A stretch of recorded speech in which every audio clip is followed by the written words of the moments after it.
Everyone, कैसे हैं आप सब लोग। मैं अंकिता स्वागत करती हूँ आप सबका वर्ल्ड ऑफ फिजिक्स में। आज हम देखने वाले हैं 8th स्टैंडर्ड का first chapter, it is living world and classification of microbes. So in this chapter we are going to study about all the living organisms. हमारी जो अर्थ है उसके अंदर जो लिविंग ऑर्गेनिजम्स है, मतलब जितने भी जीवित प्राणी हैं, ठीक है, अर्थ के ऊपर, वो अलग अलग एरिया के हिसाब से डिस्ट्रीब्यूट किए जाते हैं।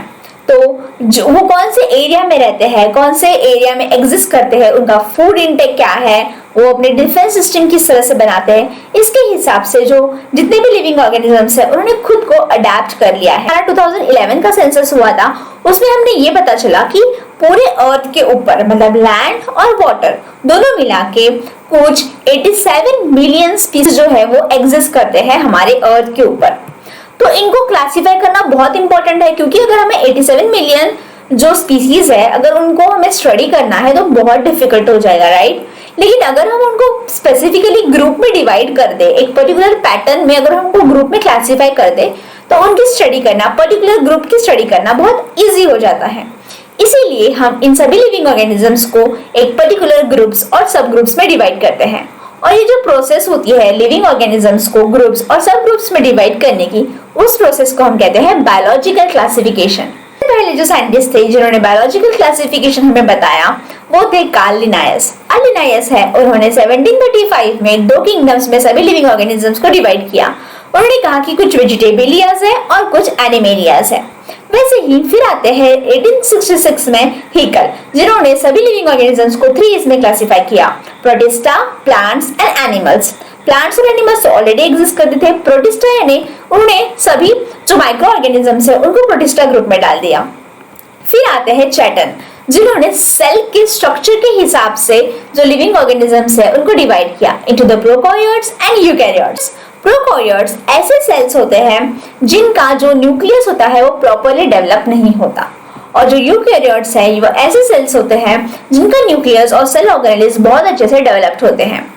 को प्लांट, और वो डिवाइड करते हैं 4 ग्रुप में सभी लिविंग ऑर्गेनिजम्स को, जिन्होंने उनके नाम दिए थे Monera, protista, plants and animals. लेकिन क्या होता है कि बाद में आते हैं रॉबर्ट हार्डिंग विटेकर, जो एक अमेरिकन इकोलॉजिस्ट थे। तो वो कहते हैं कि वो 1969 में कहते हैं कि जो लिविंग ऑर्गेनिजम्स है उनको स्पेसिफिकली हम 5 ग्रुप्स में डिवाइड कर सकते हैं। और इन्होंने जो 5 क्राइटेरियाज बताए थे जिसके बेसिस पे उन्होंने क्लासिफाई किया था, वो कभी हम आगे देखते हैं। तो जो विटेकर की क्लासिफिकेशन के जो क्राइटेरिया थे वो 5 पॉइंट्स थे। उनका सबसे पहला पॉइंट था complexity of cell structure. Second उनका पॉइंट था complexity of organism. Third point था mode of nutrition. The fourth point was life cycle and the fifth point was phylogenetic relationship. ये सबसे पहले पॉइंट ये कंसिडर किया कि जितने भी लिविंग ऑर्गेनिजम्स हैं उनका बेसिक यूनिट जो है वो है सेल।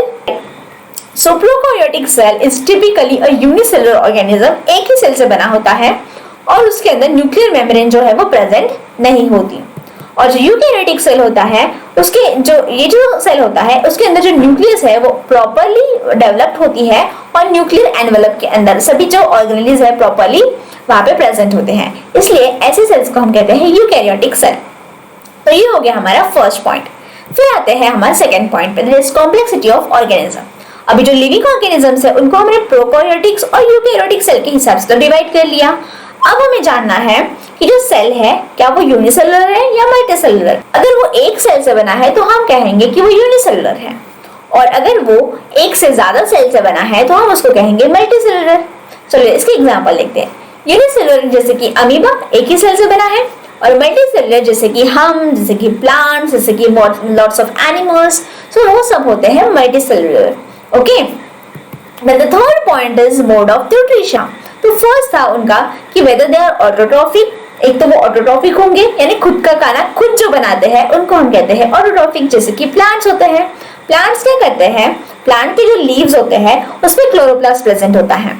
तो जो प्लांट के लीव्स होते हैं, जो क्लोरोप्लास्ट होता है, क्लोरोप्लास्ट सोलर एनर्जी को, मतलब सन से आने वाली एनर्जी को एब्जॉर्ब करता है, वाटर लेता है और एयर से कार्बन डाइऑक्साइड लेता है, और इन सब के प्रोसेस से, मतलब फोटोसिंथेसिस की ये जो प्रोसेस होती है फोटोसिंथेसिस से, इससे वो क्या करता है, खुद का फूड बनाता है।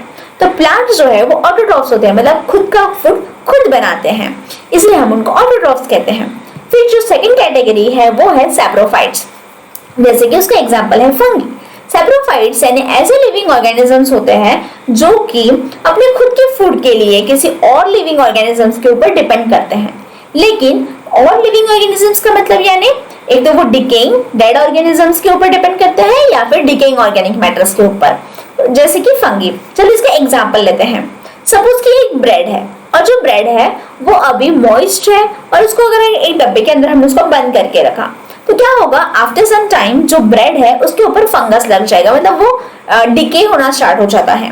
तो जब वो डिके होता है तो उसके ऊपर कुछ बैक्टीरिया या कुछ फंगस जो है वो आने स्टार्ट हो जाते हैं, उसी को हम कहते हैं सैप्रोफाइट्स।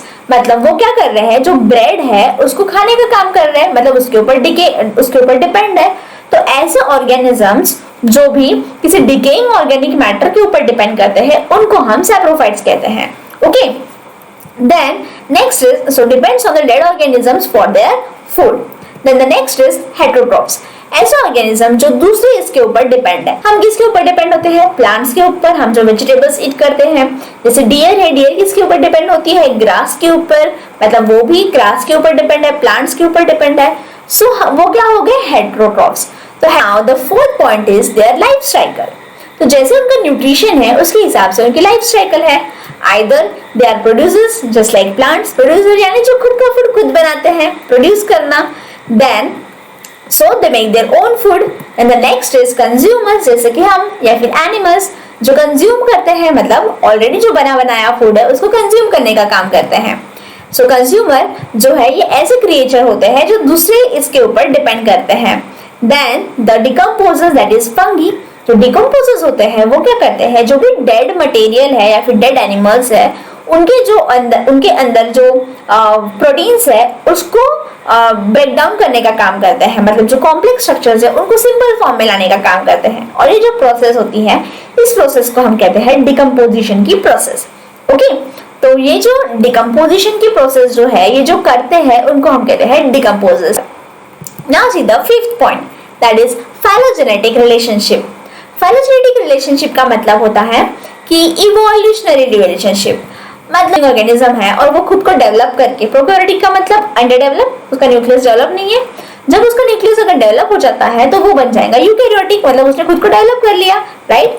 वैसे ही अगर कोई ऑर्गेनिज्म यूनिसेलुलर है, अगर उसने खुद को डेवलप करके वो मल्टीसेलुलर में कन्वर्ट हो गया, मतलब ज्यादा सेल्स उसने फॉर्म किए, तो ये जो उसकी प्रोसेस होंगी फ्रॉम यूनिसेलुलर टू मल्टीसेलुलर, इसको हम कहते हैं phylogenetic relationship. Okay, so this are all the 5 criteria जिसके बेसिस पे जो विटेकर है उन्होंने एक क्लासिफिकेशन किया था और सभी लिविंग ऑर्गेनिजम्स को डिवाइड किया था। तो अब इसका हम चार्ट देख लेते हैं। ओके, तो फाइनली उन्होंने ये चार्ट बनाया जिसके अंदर जो लिविंग ऑर्गेनिजम्स है उनको हमने डिवाइड किया। देखो किस तरह से। सबसे पहले आते हैं सभी लिविंग ऑर्गेनिजम्स। उन्होंने क्या किया, लिविंग ऑर्गेनिजम्स को 2 ग्रुप में डाल दिया। एक इसमें डाला उन्होंने प्रोकैरियोट्स, मतलब वो डेवलप्ड है या नहीं है। फिर उन्होंने डाला यूकैरियोट्स, अगर वो डेवलप्ड है तो उन्होंने अलग ग्रुप में डाल दिया। प्रोकैरियोट्स में उन्होंने देखा कि कुछ सभी के सभी यूनिसेलुलर होते हैं, तो उसमें उन्होंने एक किंगडम बना दिया, मतलब एक ग्रुप बना दिया और उसका नाम दिया उन्होंने मोनेरा। तो मोनेरा ये ऐसा किंगडम है जिसके अंदर सभी के सभी यूनिसेलुलर ऑर्गेनिजम्स रहेंगे और सभी के सभी प्रोकैरियोट्स रहेंगे, मतलब ऐसे ऑर्गेनिजम्स जिनका जो सेल है वो प्रॉपर्ली डेवलप्ड नहीं है, मतलब प्रोकैरियोट्स। फिर आया है यूकैरियोट्स। यूकैरियोट्स में यूनिसेलुलर और मल्टीसेलुलर।